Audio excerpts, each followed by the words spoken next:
ठीक है, आज का लाइट चैप्टर में लेक्चर नंबर 3 में हम लोगों को पढ़ना है reflection of light. Reflection of light में हमने जो जाना था वो ये था कि कोई भी रे ऑफ लाइट अगर फॉल करता है किसी भी रिफ्लेक्टिंग सरफेस पर, ठीक है, and bounce back in the same medium is known as reflection of light. अब हम यहाँ लॉज जानेंगे। लॉज ऑफ रिफ्लेक्शन क्या होता है? लॉज ऑफ रिफ्लेक्शन, रिफ्लेक्शन का लॉज तो बताया गया। इसका पहला लॉ ये है, incident ray normal reflected ray all lies on same plane at same point called point of incidence। अब देखिए यहां दिया गया कि incident ray, normal, reflected ray सभी का सभी एक ही प्लेन पर मिलेगा, ठीक है, और एक ही प्लेन पर एक ही पॉइंट पर जो मिलेगा जो पॉइंट ऑफ इंसिडेंस होगा। प्लेन पर ये प्लेन हुआ, ये जो रे होता है वो इंसिडेंट रे कहलाता है। कौन सा रे? Incident ray. ये मेरा रिफ्लेक्टेड रे कहलाएगा, रिफ्लेक्टेड रे। और ये जो बीच में जहां इंसिडेंट रे फॉल करता है इस पॉइंट को पॉइंट ऑफ इंसिडेंस बोलते हैं।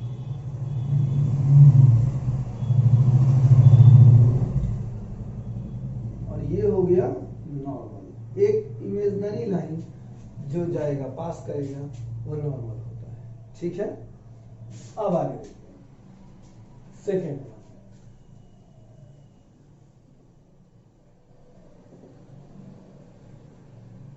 Angle of incidence is equal to angle of reflection। Angle I equal to angle R। ये एंगल I हुआ और ये एंगल R, ठीक है। इसको लिखिए।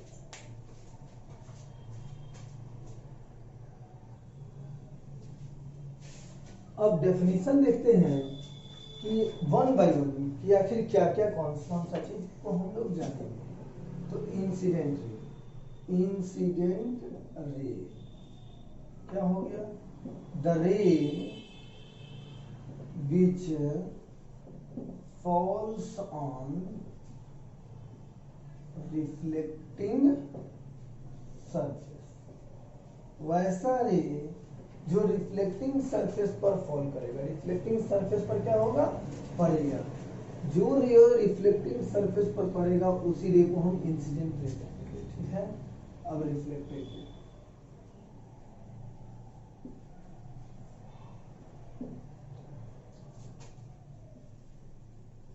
Bounce back of light called reflected ray.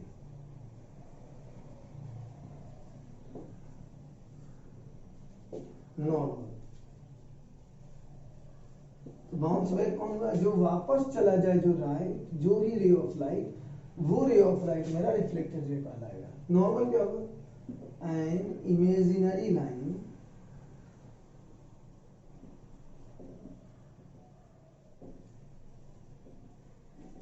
which is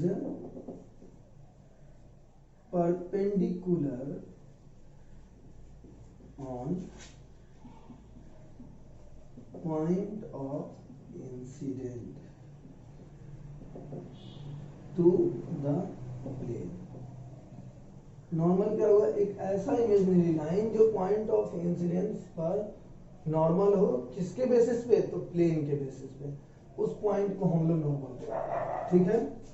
अब लिखते हैं angle of incidence.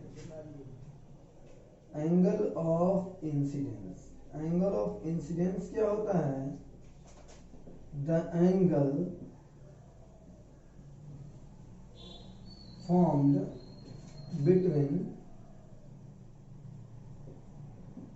incident ray and normal, incident ray and normal, वैसा रे ऑफ लाइट में, यानी कि जब ये ड्रॉ होता है यानी कि इंसिडेंट एंगल, तो इंसिडेंट रे और नॉर्मल के बीच के एंगल को ही एंगल ऑफ इंसिडेंस कहते हैं, ठीक है। और अब देखते हैं कि एंगल ऑफ रिफ्लेक्शन क्या होता है, इसको जानेंगे, ठीक है।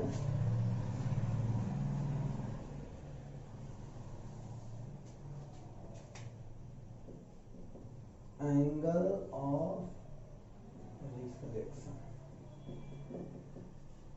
एंगल ऑफ रिफ्लेक्शन, इंसिडेंट जान गया, अब रिफ्लेक्शन जानेंगे। The angle formed between reflected ray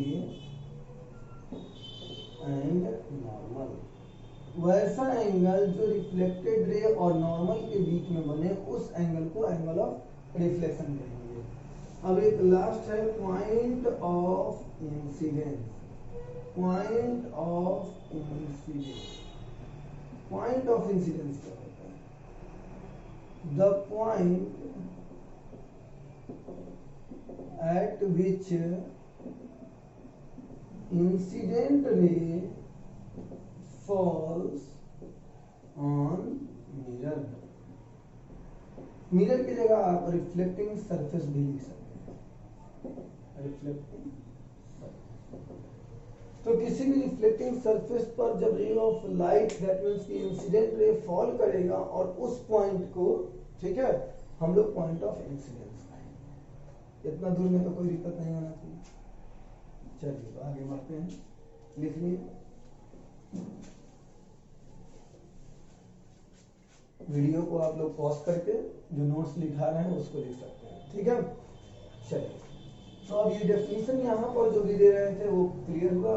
अब आते हैं मिरर की ओर। अब चूंकि रिफ्लेक्टिंग सरफेस हम लोगों को जानना है,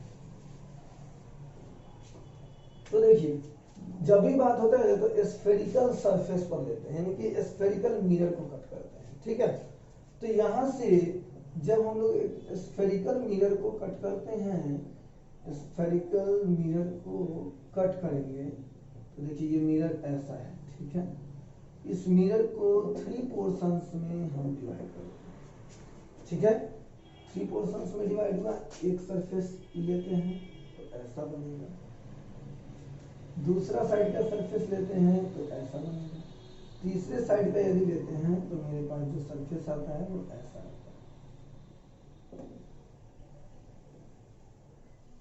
है, दिक्कत। और क्या करते हैं, वन साइड सभी को कोट करते हैं, एक साइड सभी को पेंट करते हैं।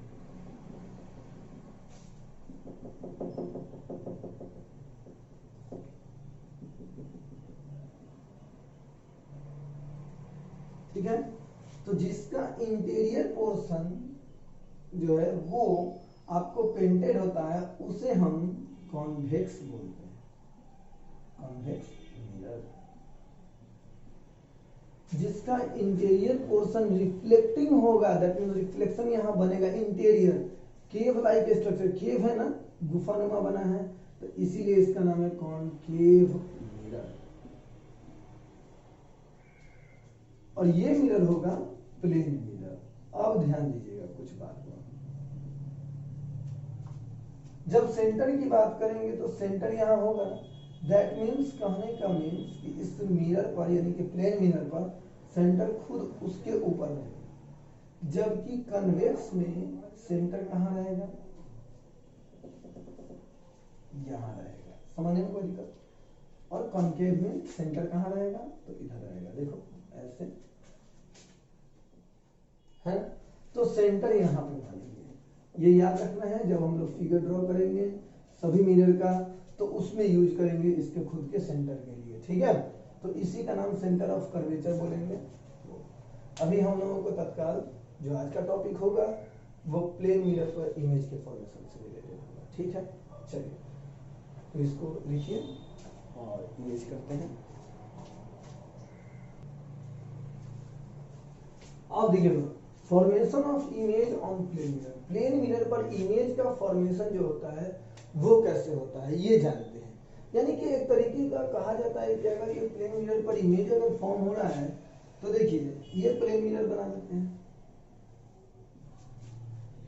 और याद होगा जब ऑब्जेक्ट के बारे में हम लोगों ने पढ़ा तो ऑब्जेक्ट में हम लोगों ने एक्सटेंडेड और डिमिनिश्ड ऑब्जेक्ट्स का दोनों जानकारी लिए थे, याद है?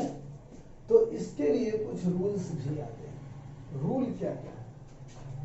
एक बार ऑब्जेक्ट हम यहाँ रख रहे हैं, ध्यान दीजिए, ये डिमिनिश्ड ऑब्जेक्ट के लिए होगा और ये एक्सटेंडेड ऑब्जेक्ट। यहाँ पर जो रखे हमने कौन सा ऑब्जेक्ट रखा? Diminished object.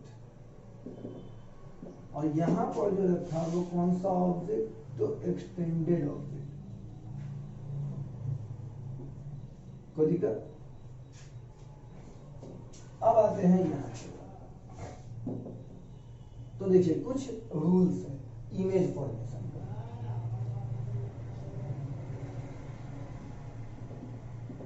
Rules to form and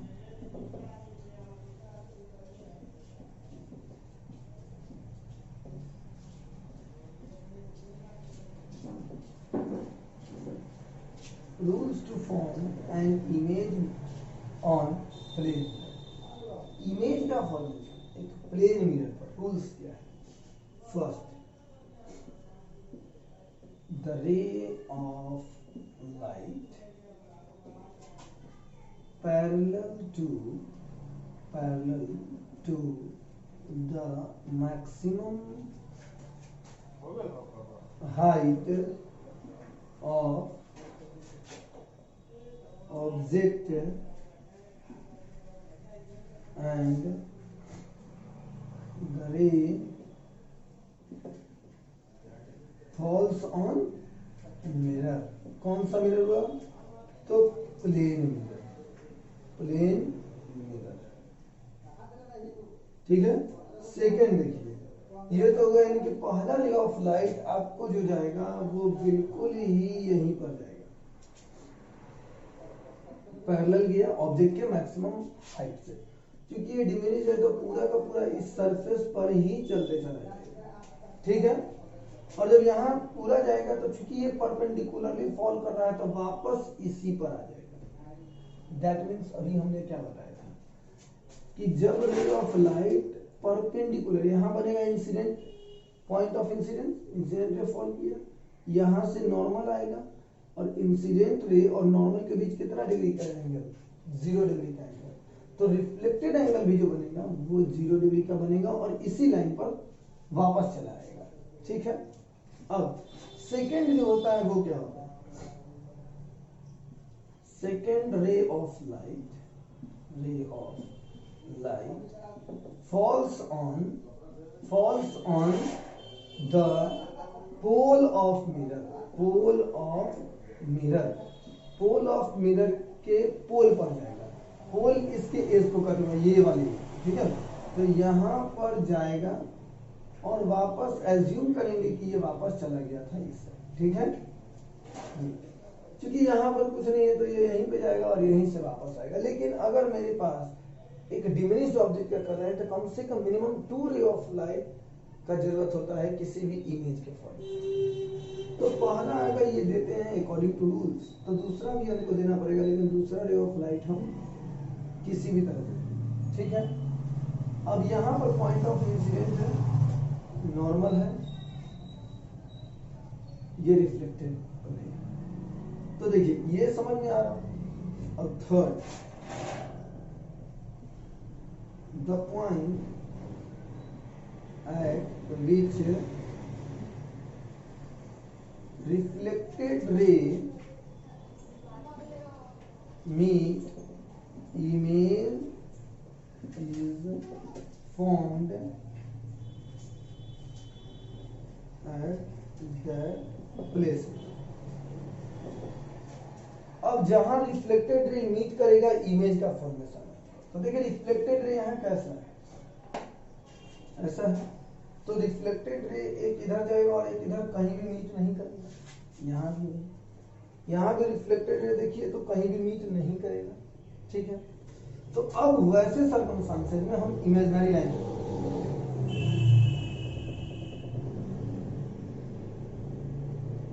एक इमेजिनरी लाइन दिखाई दे रहा है, इधर का भी रिफ्लेक्टेड रे के लिए इमेजिनरी लाइन, इधर के भी रे ऑफ लाइट के लिए इमेजिनरी लाइन, जहां भी ये मीट करेगा वहां इमेज का फॉर्मेशन, ये इमेज हो गया, ये इमेज हो गया, ये एक ऑब्जेक्ट था, ये एक ऑब्जेक्ट था, ठीक है। अब ये तो यहाँ इमेज बन गया। अब इमेज की क्राइटेरिया क्या है, इमेज का कैरेक्टरिस्टिक्स बताइए, इमेज का कैरेक्टरिस्टिक्स क्या होता है, देख लिए, इमेज करते हैं नीचे वाला।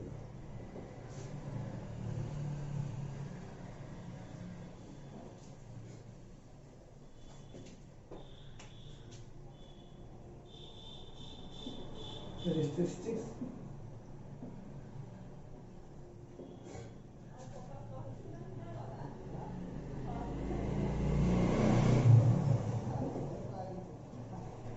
On plane mirror, plane mirror पर इमेज का जो फॉर्मेशन हुआ उसका क्राइटेरिया बताइए। देखिए पहला वर्ड बिहाइंड द मिरर, ठीक है, बिहाइंड द मिरर जो फॉर्म करे वो वर्चुअल एंड इरेक्ट। वर्चुअल भी होगा यानी इमेजिनरी भी होगा और साथ ही साथ इरेक्ट भी होगा, सीधा भी होगा। दूसरा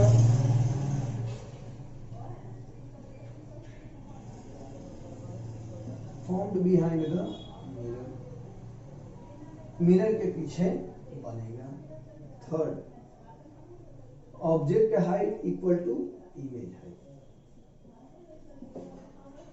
object height equal to image height, ठीक है।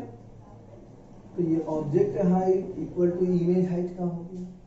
Object distance from mirror is also equal to image distance from mirror, object distance from mirror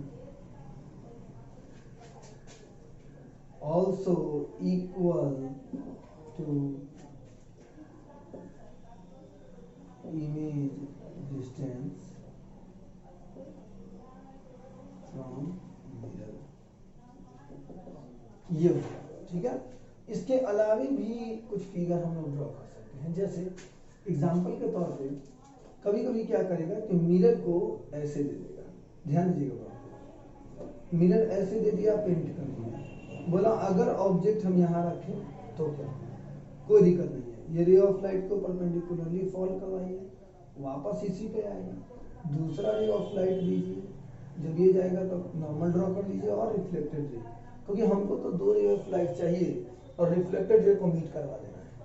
तो रिफ्लेक्टेड रे यही है, देख रहे हैं, इसको बैक साइड जहाँ मीट करेगा वहाँ क्या बनेगा, कोई दिक्कत समझ, ठीक है।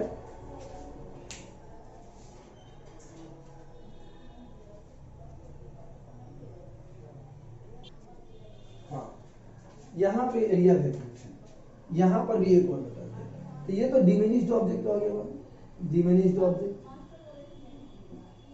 Diminished object. अब आते हैं एक्सटेंडेड के लिए, कि अगर एक्सटेंडेड के लिए भी ऐसा ही अगर दे, एक्सटेंडेड ऑब्जेक्ट के लिए तो आप क्या करिए, कोई दिक्कत नहीं, मिरर बनाइए, एक एक्सटेंडेड ऑब्जेक्ट बनाइए, इसके पूरे होल एंड सोल हाइट से एक रे ऑफ लाइट दीजिए, जो जाएगा वो वापस भी आएगा, ठीक है। लेकिन ऐसे हम लोग पूरा बना नहीं पाते, तो ये क्या करेंगे, इसको हटा देंगे, ठीक है। दूसरा रे ऑफ लाइट, इसको बेस मानते हुए हम इसी पर फॉलो करेंगे, दिखाई दे रहा हो, जैसे ही रे ऑफ लाइट रिफ्लेक्ट करेगा वैसे ही एक इमेजिनरी इमेज का फॉर्मेशन, यही है ऑब्जेक्ट, एक्सटेंडेड ऑब्जेक्ट और डिमिनिश्ड ऑब्जेक्ट का फॉर्मेशन प्लेन मिरर पर, ठीक है। अगले दिन हम लोग जो मिलेंगे तो स्फेरिकल मिरर के साथ मिलेंगे कि हाँ स्फेरिकल मिरर में कनकेव और कन्वेक्स पर इमेज कैसा फॉर्म होता है और इनका यूज क्या होता है, ठीक है। तब तक के लिए थैंक यू, फिर नेक्स्ट लेक्चर में मिलेंगे, तब तक अच्छे से तैयारी करते रहिए, ओके बाय।